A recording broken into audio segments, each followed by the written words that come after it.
Sustentabilidade. Utilizar os recursos para o bem-estar da humanidade sem comprometer as gerações futuras. O conceito nunca esteve tão em voga como nestas 2 semanas por conta da Rio+20, a Conferência das Nações Unidas sobre Desenvolvimento Sustentável. O jornal Canal do Ônibus esteve no evento internacional e pôde comprovar que, se depender do setor de transportes públicos, a humanidade pode ter esperança de um futuro melhor. Um relatório fraco, insosso e que poderia cobrar melhor, principalmente das nações mais ricas, ações efetivas em relação à preservação do meio ambiente e, consequentemente, da vida humana. Assim que foi considerado o documento elaborado pelo grupo organizador, liderado pelo Brasil, da Rio+20, a Conferência das Nações Unidas sobre Desenvolvimento Sustentável.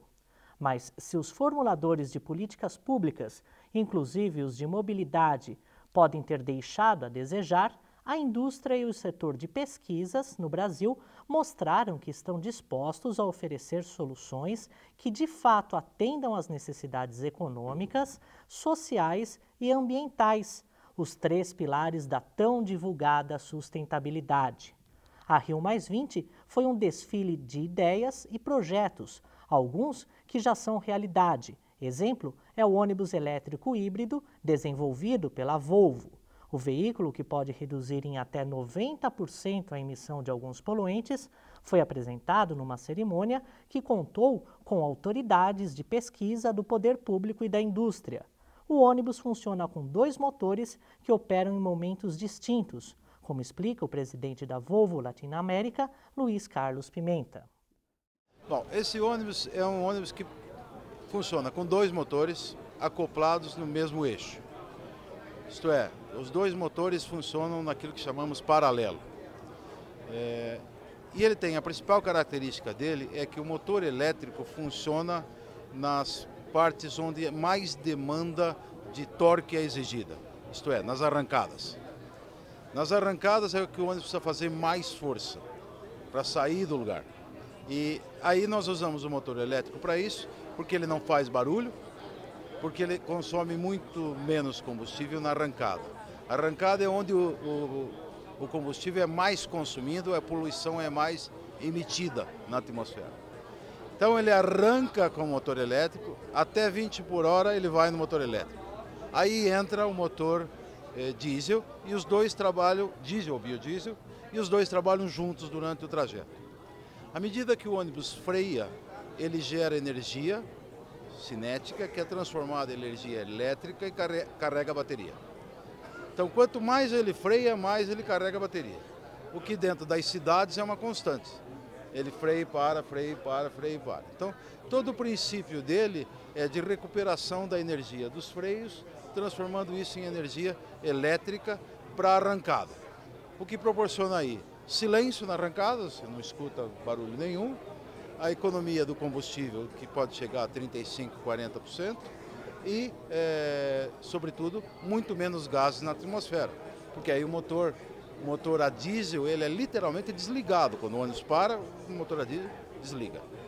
O híbrido apresentado na Rio+20 não é um protótipo, mas a primeira unidade de uma linha de produção.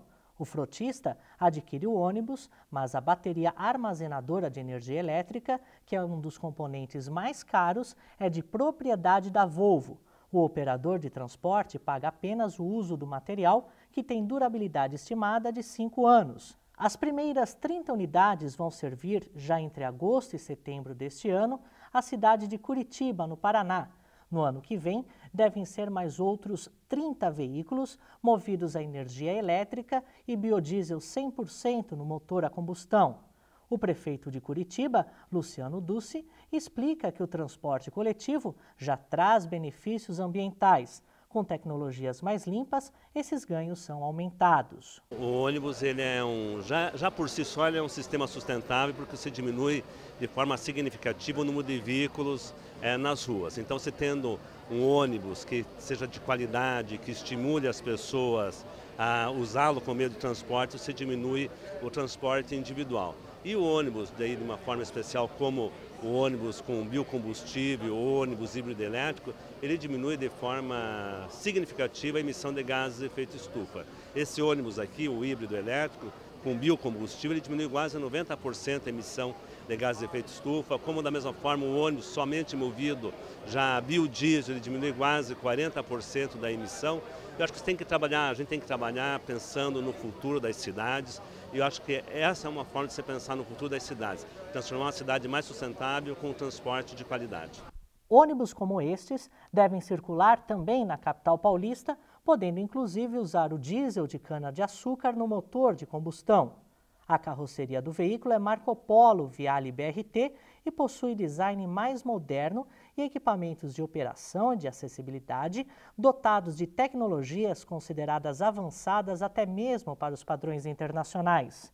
O gerente de operações comerciais da Marco Polo, Paulo Corso, disse que a encarroçadora chegou a ir até a Suécia, sede da Volvo, para desenvolver alterações na carroceria mais adequadas para o modelo híbrido. Desde outubro do ano passado, a gente tem ido à Suécia para verificar o chassi em loco. Nós fizemos 2 idas à Suécia, nossa engenharia, e depois disso recebemos o chassi então na Marco Polo, já adaptado para o modelo brasileiro aqui, da América, enfim. E aí sim, aí quando recebemos o chassi tivemos um prazo curto para terminar a carroceria, que foi em torno de 60 dias, que nós cumprimos o prazo e está aí o ônibus, a maravilha que vocês estão vendo aí. Outras soluções em transportes limpos foram apresentadas na Rio+20. A COPE, o Instituto de Pós-Graduação de Engenharia da Universidade do Rio de Janeiro, mostrou uma nova versão do ônibus a hidrogênio que custa bem menos e tem uma autonomia maior de cerca de 40%. A universidade também mostrou o MagLeve, projeto de trem que flutua sobre um campo magnético através de supercondutores, tecnologia perseguida por quase todo o mundo. A Eletra, com a Itaipu, apresentou um ônibus elétrico híbrido com motor a combustão a etanol. O projeto deve ter estímulo da FINEP, a financiadora do Ministério da Ciência. A Mercedes-Benz transportou delegações com um ônibus a diesel de cana-de-açúcar que reduz a praticamente zero as emissões de enxofre. Veio também da cana-de-açúcar a solução mostrada pela Scania, mas o ônibus é a etanol e também não lança enxofre no ar, além de reduzir outros poluentes. A Volkswagen MAN transportou delegações com ônibus flex a gás natural e a diesel. Bem menos poluente, o veículo deve ser produzido e comercializado no segundo semestre do ano que vem. A Rio+20, apesar de ter se esperado mais dela, foi uma oportunidade de evidenciar ao mundo que a sociedade civil não só quer, como tem soluções para um futuro melhor, inclusive com incentivo aos transportes públicos.